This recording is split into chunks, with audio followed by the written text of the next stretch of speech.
ये एक ऐसा वाकया है जो मेरे दिल व दिमाग पर हमेशा के लिए नक्श हो गया। मेरा नाम साइमा है और ये कहानी इस वक्त की है जब मैं एक कॉलेज में अंग्रेजी आदब की उस्ताद थी। सालों की बात है जब मेरी उम्र 32 बरस थी। मैं अपने शाबे में एक जिम्मेदार और मातबर इस्तानी के तौर पर जानी जाती थी। मेरे अंदर एक संजीदा वक़ार था जिसकी वजह से तलबा मुझसे कुदरे फासला रखते मगर गहरा एहतराम भी करते थे। मेरी क्लास में हमेशा आदब का माहौल रहता। सब खामोशी से सुनते, नोट्स बनाते और कभी किसी ने बेअदबी या हद से तजावुज़ करने की जसारत न की। लेकिन एक दिन मौसम ने कुछ ऐसा रंग दिखाया कि मामूल के तमाम धारे बदल गए। सुबह से ही आसमान पर गहरे बादलों का राज था। हल्की हल्की बारिश चल रही थी और हुआ मैं एक अजीब सी सकता तारी थी। छट्टी हुई तो बारिश अचानक मूसलाधार हो गई। तलबा ने जल्दी जल्दी छींटों और बेगों से खुद को बचाते हुए रास्ता बनाना शुरू कर दिया। कॉलेज का वसीहा अहाता देखते वीरान हो गया। मैं स्टाफ रूम की खिड़की से बाहर देख रही थी कि अचानक नजर आया कि एक तालिब इल्म यासर लाइब्रेरी की सीढ़ियों पर खड़ा बारिश को देख रहा है।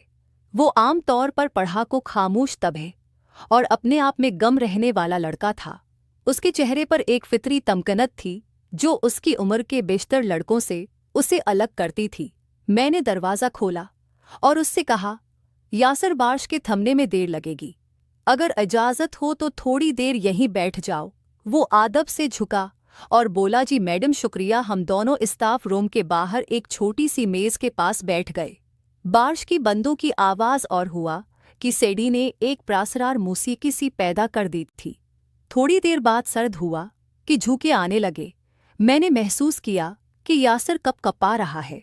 मैंने तजवीज़ दी, चलो गेस्ट रूम चलते हैं, वहाँ कुछ गर्म चाय बना लेंगे और तुम्हें भी ठंड नहीं लगेगी। हम दोनों बारिश में भगोते हुए गेस्ट रूम तक पहुँचे। मैंने दरवाज़ा बंद किया और हीटर ऑन किया।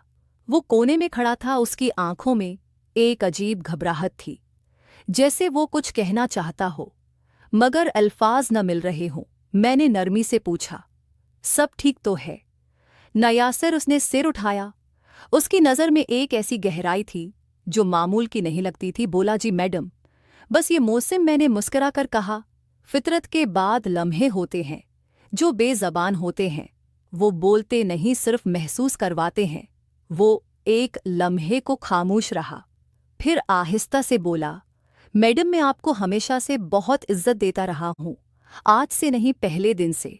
मैंने उसकी आंखों में झांका। वहाँ झूठ नहीं था, न ही कोई चालाकी, सिर्फ खलूस था। एक तालिब इल्म का वो सादा मगर गहरा एहतराम। मैंने संजीदा लहजे में कहा, यासर, जिंदगी में कुछ जज्बात, कुछ एहसासात ऐसे होते हैं जिन्हें अल्फाज के दायरे में कैद नहीं किया जा सकता। वो सिर्फ एक नज़र, एक खामोशी या एक लम्हे में समटे होते हैं। उन्हें अल्फाज देकर हम उनकी सेंटिटी को तोड़ देते हैं। उसने सिर हिलाया, गोया वो मेरी बात को पूरी तरह समझ रहा था।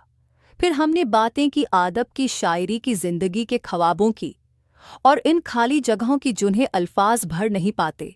उसने बताया कि किस तरह एक दिन लाइब्रेरी में मेरा एक मामूली सा वाक़या, एक किताब उठाना, एक मस्करात उसके दिल पर नक्श हो गया। मैंने मुस्कुराते हुए मगर अपने वक़ार को कायम रखते हुए कहा, यासर, ये लम्हे हमारी ज़िंदगी के खूबसूरत मोती होते हैं जिन्हें हम हमेशा अपने सीने में छिपा कर रखते हैं। उन्हें दुनिया के सामने लाना उनकी चमक को मानत कर देता है। वो बोला, मैडम आप बेफिक्र रहें, आज की यह बातें, ये खामोशियाँ, ये बारिश, ये सब कुछ सिर्फ आप और मेरे दरमियान रहेगा, कभी बाहर नहीं आएगा। मैंने उसके अल्फाज में सच्चाई महसूस की। मैंने कहा, अच्छा, तो फिर आज के इस लम्हे को एक खूबसूरत याद बनाकर हम अपने दिलों में बंद कर लेते हैं।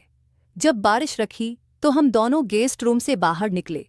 जमीन से उठती हुई मिट्टी की खुशबू पतों पर चमकते हुए कुतरे और साफ होता आसमान, सब कुछ वैसा ही था जैसा हर बार होता है, मगर हमारे अंदर एक उनका ही बात, एक खामोश राज और एक एतमाद की लहर थी जो हमेशा हमेशा के लिए हमारे दिलों में उतर गई। ये वाक़हा मेरे लिए महज एक इत्तेफाक नहीं बल्कि एक सबक था एक सबक उनका ही जज्बात का, जो एहतराम, खलूस और आतिमाद की बुनियाद पर हमेशा जिंदा रहते हैं।